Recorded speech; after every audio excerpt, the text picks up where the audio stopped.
place. The very first, a discovery series, was based on my story. It was supposed to be a half-hour show, wound up being a 2-hour maybe. And then this year, in March, The Haunting in Connecticut came out and did a theatrical release. It was quite a bit different than the documentary, but both had segments of the truth in them. And I'll get more into that. The second time I was asked to come back after the inaugural one last year. And so now when people do this to me, I know that they're just trying to show me where they live in Michigan. So that's good. The first year I was really confused as to what was going on. But you'll have to show me that later because I don't understand. Oh yeah, people will be telling you all the time, I live over here near this finger. And then you'll figure it out. I have no idea. I'm still catching on to what you guys are doing up here. This is my first time here. Fortunately for me, Barry couldn't make it. Unfortunately for you, you guys are stuck with me. Now, Dustin and Barry have lectured a few times. Barry has a really slick presentation put together. It's really top-notch. And then at the last second, I got added. So what you're going to see up here is just been really put together in a rush. It's Dustin and I's first time lecturing together. It's still going to be incredibly awesome. I wouldn't worry too much about it. Yeah. No matter what he puts up there, I'll shine it and make it beautiful. Exactly. So pretty much, this is almost a test for Dustin and I, because we're supposed to talk about gadgets. So I just grabbed pictures of random gadgets that we use in the paranormal field, put it together in a PowerPoint in about 8 minutes. I have no idea what the order is. Dustin hasn't even seen it. So basically, whatever pops up, we're going to talk about and move to the next slide. Whatever pops up, we're going to talk about and move to the next slide. So world's worst presenters ever. Probably just cost me getting invited back to the third casino. Thank you, Rick Griffith. Or just me. They'll have you back, trust me. As long as you take the rap for it. Sweet. Yeah. Let's do this thing. I take the rap for everything. All right, so we're going to start with video cameras. We're going to do this a little bit different tonight, too. Britt's going to do like all the nice things about the equipment, and then I'm going to kind of do like the counterpoint things about some of the equipment. Because a lot of investigators out there use a lot of pieces of equipment, and we use it in a lot of different ways. It doesn't mean that one investigator is right and the other investigator is wrong. There's certain things that work better for some people. So we're just going to kind of go over everything and put both those sides up there, so people know, kind of what you're getting at. You get like a nice full look at all the equipment. Sweet. So can I go now? I suppose. Barry would never have screwed. And then you just sit there.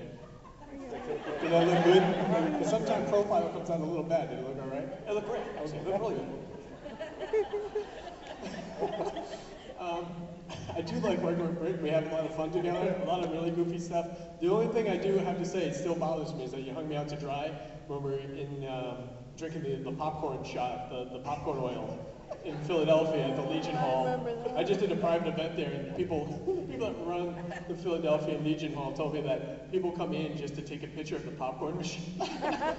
So at least we left our mark there, but that was our big moment to shine, and you were like, no, I don't want to drink the popcorn. Well, that's because I spread the container. Anyway, back to DVRs. He took a shot of oil. Popcorn. They pour on top. It said butter in big letters. Yes, but then it said...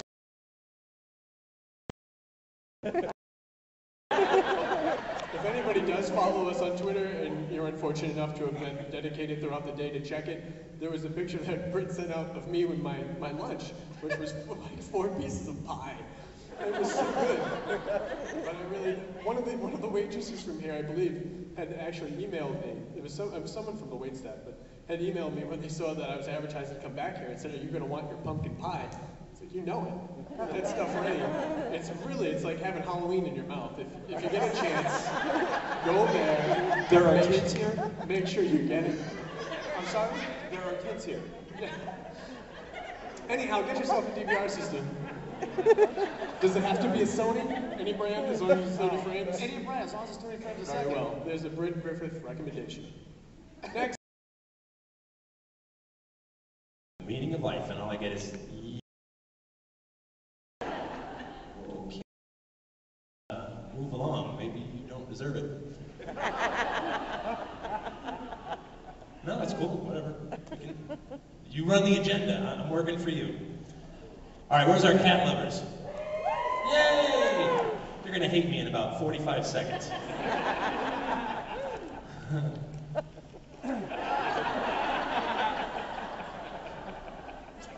Everything you need to know about quantum physics using only a cat. There's 1927 uncertainty principle. There it is in the lower corner. And basically, what it means is reality remains uncertain until we observe it. And what do we do with our cat? Well, we came up with a hypothetical experiment. Austrian physicist Erwin Schrödinger in 1935 developed this test using a very, very unlucky cat. Here's how it works. There's a box.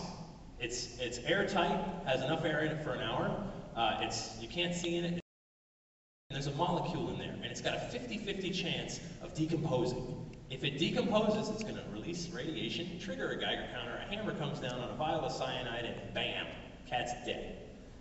There's a 50% chance that molecule will not disintegrate, the hammer won't drop down, and the cat will be perfectly fine after 1 hour. 50-50 shot. So, the big question is, after 1 hour, is the cat alive or dead? Anyone? Both, smarty pants. Good for you. You are correct. The cat is in two equal and opposite states of being at the same time. The cat is alive and the cat is dead. Why? Because there's no human observer. Completely egocentric, I know. But hey, top of the food chain, right? Go humans! Yay. That human observation is needed to make the determination of whether the cat is alive or dead. If we can grasp this one simple concept, the rest of this talk is going to be gravy. So just hang in there with me, even if you disagree. And of course, if the tree falls in the woods and no one's around to hear it, doesn't make a sound. Yes, and no. Right on, we're good. Okay, so where are we? Or maybe like the haunted items. A lot of times, with these items, you know, the person will tell me different things that they brought in. We try to isolate that, and you don't necessarily always see that part in the show. But there are prayers, there are bindings, there's a lot of different things that they do to these items once they are removed. Another key question is, well, John, why can't you do the bindings and things and leave it there in the home? Because 9 out of 10 times what I found is an individual is going to touch that item, they're going to move it, and it will break whatever you do to it. So sometimes you're better off to actually remove the item from its location to be able to get that activity to actually break. The other part is there's a tremendous amount of things that are done to the items once they are back in Connecticut and they go into the museum, which is a separate building from the house, because a lot of people think I have all this creepy stuff in the house. There's no way, Jose, my wife would throw me out. It's in a separate basement. Yeah, but that, you know, you have to remember, guys, with any of the TV shows, including mine, you got to remember they show 22 minutes and we film for a week, and there's so much important information that ends up on the editing room floor, and it's sad. Because I sat there and I said the same thing. I went, I'm going to get this question, that question, this question, that question, and the producers were like, no, John, no one's going to care. And I looked at them and I went, are you nuts? They do care. They want those answers. I said, you're leaving out the most critical information. And then as the 3rd and 4th episode went along, they went, oh, you were right. And I went, yeah, thank you. Anyhow, with that in the building, there's not that much activity. I don't experience too much in there. A lot of people that come in and out of there, they've gotten great EVPs in and out of there. I've never had any major type of activity that took place in there as of yet. Yeah, over there, that guy.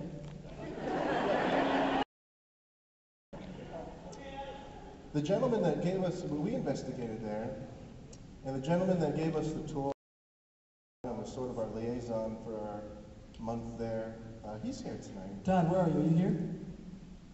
He's not here, but he's here. If you guys see him, he's got a little mustache and a nice guy. Mustache. Mustache. He'll talk to you about whatever you want to talk about. Mustaches. He'll tell you what on that island is haunted. Who's investigated the island? Anybody else?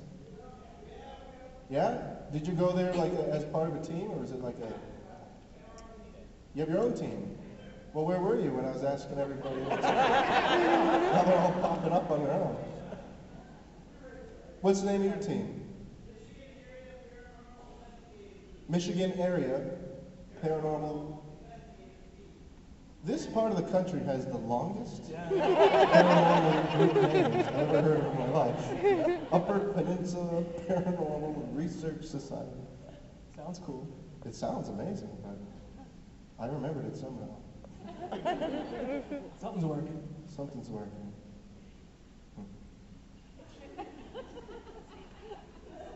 So, I'm gonna go in the back and come back out and start over. Must be those uppers. It is. My drive? Oh, you don't want to know about my drive. You really don't want to know about my drive. You do? I'll tell you. It really wasn't so bad. I left last night. No, I didn't. I left yesterday afternoon, and it took about 16 hours. My windshield wipers don't work. And I drove through a lot of rain, which is horrible. I got to a hotel finally at, I think, about 5 in the morning, and slept for about 3.5 hours maybe, and then drove the rest of the way. And they decided to close 75. So then I got lost on the way here. But I brought my girlfriend with me, and she was nice enough to drive last night so I could nap, and drive today so I could nap, and drive in the rain so I could nap. You guys stopped though when it was like pouring, right? But no, we didn't stop when it. I told her, I said, "You're gonna stop driving," and she just gave me this look like, "Shut up, we have to get there." And I said, "You're right." Mr. Safety. You are Mr. Safety. I am Mr. Safety. She was hydroplaning though. Yeah, You must have freaked out. I did freak out. Freaked out. There was one time we were with the crew in a Yukon driving somewhere, and we hydroplaned for a second. Steve was asleep in the back seat. First thing he yells out when he wakes up is, "We're all gonna die." You know that. You know, I basically just came out and said, "You won't believe what I just saw. This is crazy. I just saw, you know, a shadowy figure, legs and everything. Was it shadowy? Yeah. Yeah, shadowy figure, legs and everything. Walk into the bathroom, and I'm like, "That's awesome, Dave." And he's like, "I gotta set up a camera in case it happens again." Great. And he walks me over to the girls' room. Okay.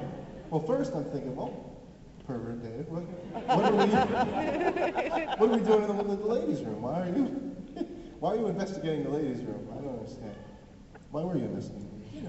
Well, it's because I was going to the men's room, and I looked to my left where the ladies' room was. There's a vending machine there, and I saw what looked like kind of like a black shadow blocking the light. I saw legs come out real fast and go right back in, and I thought at first it was a person. That's how solid it looked to me. So I'm like, who would be hiding from me? Why are they, you know, who's this hiding from me? So I called out. People always hide in the ladies' room. I'm like, who is it? And I don't hear anything. I'm like, don't, you know, if you're playing a trick, I'm gonna find out. Still nothing. Oh, they're playing a trick on me. And I'm like, okay, you're right. and Whatever, you can use ladies' room. Okay. I lost my train of thought now. No, the legs came